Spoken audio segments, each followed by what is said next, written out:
Hello Imran, আসসালামু আলাইকুম। তোমরা সবাই কেমন আছো? আশা করি সবাই তোমরা ভালো আছো। আলহামদুলিল্লাহ, আমরা সবাই ভালো আছি আল্লাহর রহমতে।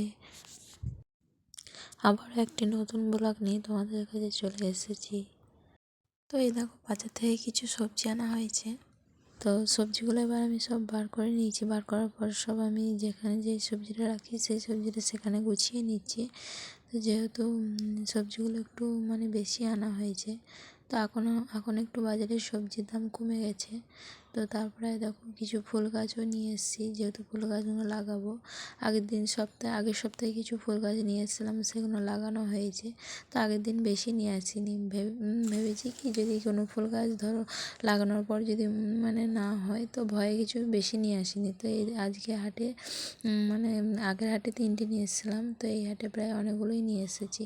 তো সবজিগুলো লাগিয়ে দেবো। আর এই ধারে কিছু টাটকা ধনেপাতা ছিল, তো সেগুলো টাটকা টাটকা ধনেপাতা, তো দেখলাম নিয়েই যাই।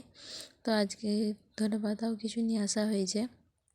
তো ধনেপাতাগুলোর ভেতরে খুব ঘাস আছে, তো ঘাসগুলো আর একটা একটা পাকা পাতা আছে, তো সেই পাকা পাতাগুলো ফেলে দিচ্ছি। তো তারপরে দেখো চলে এসেছি রান্না। এদিকে দেখো ভাত বসিয়ে দিয়েছি, যেহেতু চুলোতে ভাতটা হবে, তো সেই কারণে চালটা ধুয়ে নিচ্ছি। তো ভাতের পানি গরম হচ্ছে এদিকে, তাই চালটা ধুয়ে নিচ্ছি। তো পানি গরম হওয়ার পর ভাতের চালটা ধুয়ে দিলে কী হয় জানো তো, তাড়াতাড়ি ভাতটা ফুটে যায়। তো এদিকে ভাতের চাল ধোয়ার পর ভাতের চাল দিয়ে দিচ্ছি। তারপর এদিকে দেখো 2টো আলু কেটে রেখে দিয়েছি, আলুগুলো ধুয়ে দিয়ে দেবো।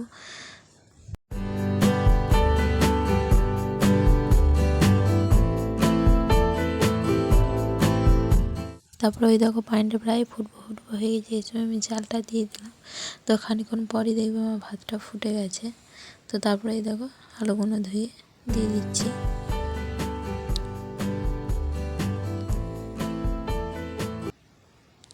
কী হয় জানো তো, পানি গরমটা একটু পানিটা গরম করে দিলে ভাতের চালটা খুব তাড়াতাড়ি ভাতটা ফুটে যায়। তো এই দেখো খানিকক্ষণ পরে আমার ভাতটা ফুটে গেছে। তো এদিকে আমার ভাতটা ফুটে গেছে, এবার আমি ভাতটা নামিয়ে ওই যে একটা বেগুন পোড়াবো। তো কী হয়, কাঠের আঙড়ায় যদি আমি বেগুনটা পোড়াই দেখবে একটা আলাদা একটা সেন্ট হয়। তো আমি দেখেছি, গ্যাসে পুড়িয়েও খেয়ে দেখেছি, কিন্তু অতটা খুব একটা সেন্ট লাগেনি। তারপরে এই দেখো বেগুনটা পুড়ছে। আমার এই ভিডিওটা যে যেখান থেকে বসে দেখছেন, ভাইয়েরা আপুরা, একটা লাইক আর চ্যানেলটা সাবস্ক্রাইব করে দিয়ে যাবেন, আর পাশে থাকা বেল বাটনটি ক্লিক করে দিয়ে যাবেন, কারণ আমি ভিডিও ছাড়া মাত্রই তোমাদের কাছে আগে নোটিফিকেশান যাবে। তো তারপর দেখো আমি কড়াইয়ে তেল বসিয়ে দিয়েছি। তো এদিকে আমি একটু চিকেন রান্না করবো আজকে। তো এই দেখো কড়াইয়ে তেল হয়ে গেছে, তারপরে আমি পেঁয়াজটাও দিয়ে দিয়েছি। তো পেঁয়াজটা নাড়াচাড়া করার পর তারপরে আমি একটু নুন দিয়ে দিয়েছি। তো নুন দেওয়ার পরেই তো আমি আবার একটু টমেটো দিয়ে দিয়েছি। তো আমি যেভাবে আর কি ঘরোয়াভাবে মাংস রান্না করি, তো সেইভাবে আমি রান্না করছি চিকেনটা। তো এই দেখো তারপর লঙ্কার গুঁড়ো দিয়ে দিয়েছি, তারপরে একটু হলুদ গুঁড়ো দিয়ে দেবো, তারপরে একটু জিরের গুঁড়ো দিয়ে দেবো। তারপরে সব কিছু দিয়ে একটু সামান্য পরিমাণে পানি দিয়ে পেঁয়াজটা একটু কষে নেবো। তো পেঁয়াজটা কষে নেওয়ার পর রেখে দেওয়ার পর কিছুক্ষণ পর আমি মাংসটা দিয়ে দেবো। তো তারপর দেখতে থাকো। তারপরে এই দেখো আমি মাংস দিয়ে দিয়েছি।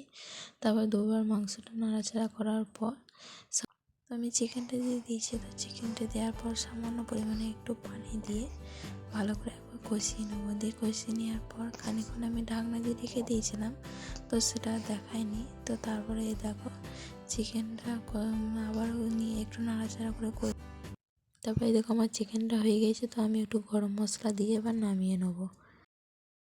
তো এই দেখো আমি ভাত থেকে আলুগুলো বার করে নিয়েছি। তো এদিকে আমার তেল গরমটাও করা হয়েছিল।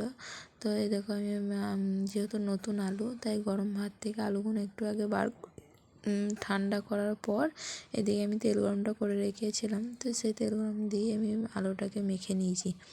তো তারপরে আবার আমার বেগুন ভর্তাটাও এই দেখো।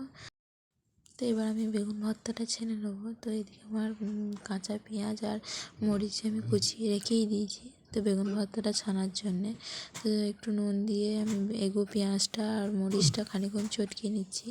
তো যখন আমার চটকানো হয়ে যাবে তো আমি তখন বেগুনটা দিয়ে একটু সামান্য পরিমাণে একটু সরষের তেল দিয়ে দেবো, কারণ যেহেতু দেখবে বেগুন ভর্তা সরষের তেল দিলে ভালো লাগে, মানে একটা টেস্ট আসে। তো আমি এদিকে আজকে তো মানে সত্যি কথা বলতে মেয়েদের তুমি দেখবে মানে গৃহিণীদের মানে ভর্তা দিয়ে ভাত খেতে খুবই ভালো লাগে। তো এদিকে আজকে আমাদের আলু ভর্তা আর বেগুন ভর্তা আর এই যে চিকেন কষা, আর কিছুই আজকে রান্না করিনি। তো এই তো আজকে এই ভর্তা দিয়ে দুপুরে ভাতটা খাবো, কারণ প্রথমেই বললাম যে গৃহিণীদের দেখবে ভর্তা দিয়ে ভাত খেতে ভালোই লাগে। তো গরম ভাত আর এই ভর্তা তো খুবই মানে আজকের মজা করে খাবো। আমি এখানেই শেষ করছি। যদি ভিডিওটি ভালো লাগে থাকে তাহলে আমার চ্যানেলটিকে সাবস্ক্রাইব করে দিয়ে যাবে আর পাশে থাকা বেল বাটনটি ক্লিক করে দিয়ে যাবে।